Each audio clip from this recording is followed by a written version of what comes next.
નમસ્કાર દર્શક મિત્રો, હું છું એન્કર અર્પિતા પટેલ। દેશભરના તાજા અને સચોટ સમાચાર આપણી ભાષામાં જોવા માટે A1 અભિપ્રાય ન્યૂઝમાં આપનું હાર્દિક સ્વાગત છે।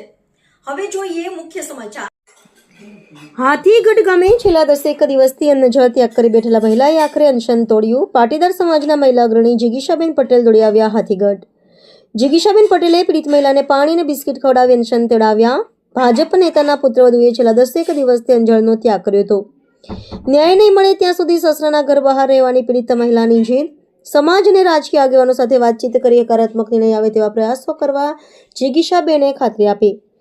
2019થી ભરણ પોષણ રૂપિયા નહીં મળ્યાનું પીડિત મહિલાએ જણાવ્યું હતું। રિપોર્ટર સરફરાઝ ખોખર વીજપડી।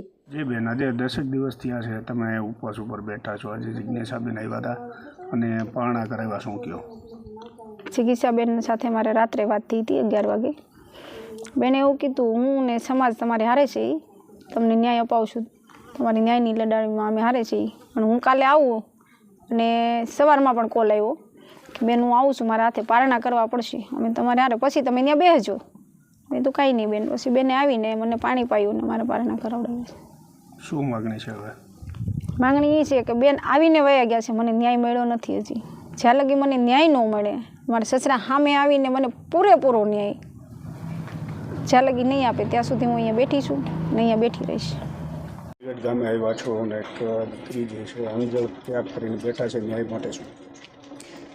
ગઈકાલે રાત્રે અમને 11 વાગે ફોન આવ્યો હતો દયાબેનનો, એટલે અમે આજે બીજા દિવસે એમની મુલાકાત માટે આવ્યા છીએ। અહીંયા આવ્યા પછી અમને ખબર પડી કે એક ઘરની મેટર છે, ઘરનો મુદ્દો છે, અને ઘણા સમયથી બેન એમના પિયર છે, પરંતુ એક નાની દીકરી છે એટલા માટે થઈ અને જે કોર્ટે જે નિર્ણય કર્યો છે એ પ્રમાણેની કંઈક વાત છે, પરંતુ રોડ રસ્તા ઉપર બેસીને આ વસ્તુ યોગ્ય નથી એવું અમે બેનને પણ સમજાવ્યું છે, અને 10 દિવસથી એ અંજળનો ત્યાગ કર્યો તો એના માટે અમે પારણા પણ એમને કરાવડાવ્યા છે।